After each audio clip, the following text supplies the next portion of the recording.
আসসালামু আলাইকুম রহমতুল্লাহি বরকাতু। আজকে হবে খুবই মজাদার রেসিপি, তাহলে চলুন দেখে নিই। পাতিলা পেঁয়াজ ও মশলা অ্যাড করলাম, কিছুক্ষণ সব মিক্স করে নিব। এখন তেলগুলো উপরে চলে আসার পর মুসুরি ডাল অ্যাড করে নিব।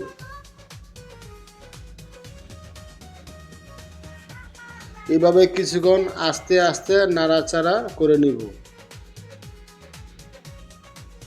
যাতে নিচে লেগে না যায়।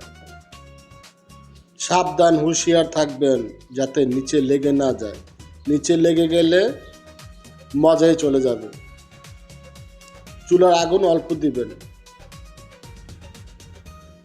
ডাল ও মশলা মিক্স হয়ে গেলে এদিকে সাদা লাউ কেটে নিলাম।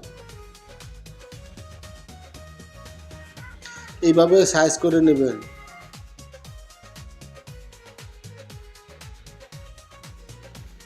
সামান্য পানি অ্যাড করব।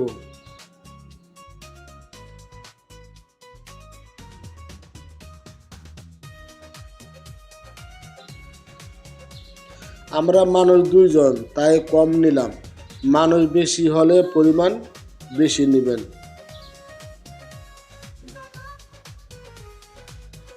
এখন দেখাবো লাউ কিভাবে সাইজ করবেন। লাউ এইভাবে কেটে নেবেন সাইজ করে। আপনার পছন্দ মতো সাইজ করতে পারেন, তাতে কোনো সমস্যা হবে না। ঠিক এমন মোটা রাখবেন। তারপর পানিতে ধুয়ে নেবেন।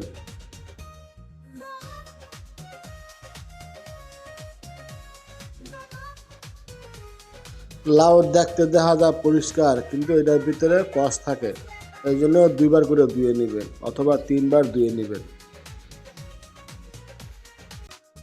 পরিষ্কার করে ডালের সাথে অ্যাড করে নেবেন।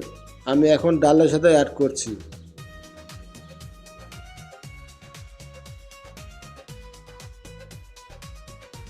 এইভাবে ডাউলে লাউ দিয়ে কিছুক্ষণ নাড়াচাড়া দিয়ে মিক্স করে নেবেন, যাতে নিচেটা লেগে না যায়। বন্ধুরা, মিক্স হতে হতে আমার ভিডিও ভালো লাগলে লাইক, শেয়ার ও সাবস্ক্রাইব করে সাথে থাকবেন।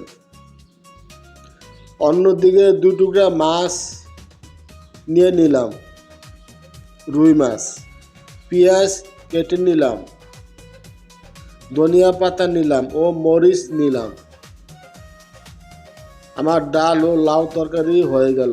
দেখুন কত সুন্দর গাঢ় হয়েছে, সেই স্বাদ হবে। এখন ধনিয়া পাতা দিয়ে বিদায় জানাবো ডাল ও লাউকে।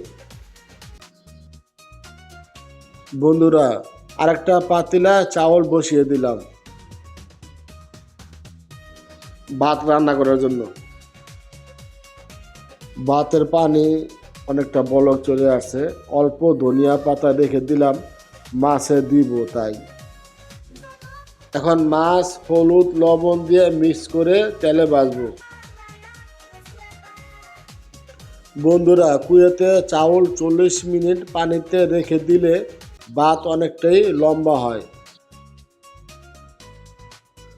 বন্ধুরা, এদিকে আমি ভাতের চাউল দেখাচ্ছি। দেখেন ভাতগুলি কত লম্বা হয়েছে। চাউল কিন্তু অনেকটাই ছোট, কিন্তু পানিতে ভিজলে লম্বা হয়ে যায়। তো এখন আপনাদের দেখাবো মাছ কিভাবে ফ্রাই করতে হয়। এখন 2 টুকরা মাছ তেলে ভেজে নিব। যেহেতু আমরা মানুষ 2 জন, এই জন্য 2 টুকরা মাছ নিলাম। প্রিয় বন্ধুরা আমার, অন্যদিকে ভাত হয়ে গেল। একটা জালেতে ঢেলে নিব, ভাতের মারটুকু ফেলে দিব। বন্ধুরা, ফেসবুক থেকে যদি দেখে থাকেন অবশ্যই আমার পেজটা ফলো করবেন, লাইক শেয়ার কমেন্ট করবেন। তেল ভালো করে গরম করে মাছ ফ্রাই করতে হয়, কারণ অল্প গরম যদি থাকে মাছটা লেগে যায় কড়াইতে। তাই আমি তেলটা অনেক গরম করে ভেজে নিলাম। আমার মাছ ভাজা হয়ে গেল। বন্ধুরা, এখন আমাদের খাওয়ার পালা। তো আমার রেসিপিটা যদি আপনার কাছে ভালো লাগে অবশ্যই সাপোর্ট করবেন। আপনাদের ভালোবাসা দিয়ে এবং নিয়ে সামনে এগিয়ে যাব। আর এখন দেখতে পাচ্ছেন আমি পেঁয়াজটা একটু বাদামি কালার করে নিব, কারণ আজকে কিন্তু আমি তরকারি রান্না করব না। আজকে রান্না হবে মাছ ভুনা পেঁয়াজ দিয়ে এবং লাউ রান্না করব ডাল দিয়ে। সামান্য ভেজে নিব। বন্ধুরা, আমার রেসিপিটা যদি আপনার কাছে ভালো লাগে অবশ্যই আপনি নিজে ট্রাই করে দেখবেন। ইনশাল্লাহ এইভাবে আমার মতো সুস্বাদু এবং খুবই মজাদার রান্না আপনি খেতে পারবেন। হয়ে গেল আমার রুই মাছ ও পেঁয়াজ ভুনা। এখন বিদায় দিব ধনিয়া পাতা দিয়ে। বন্ধুরা, আপনি নিজেও জানেন যে কোনো তরকারিতে যদি ধনিয়া পাতা দেওয়া হয় তরকারির স্বাদে কিন্তু 4 গুণ বেড়ে যায়। তাই আমি আজকে ধনিয়া পাতা দিলাম ডাউল তরকারিতে এবং ধনিয়া পাতা দিলাম রুই মাছ তরকারিতে। তো বন্ধুরা, আমার রেসিপিটা কেমন লাগছে আপনার কাছে অবশ্যই কমেন্ট বক্সে জানাবেন। যদি ভালো লাগে লাইক শেয়ার কমেন্ট ও সাবস্ক্রাইব করবেন। ফেসবুক থেকে দেখলে পেজটা ফলো করে পাশেই থাকবেন। আসসালামু আলাইকুম।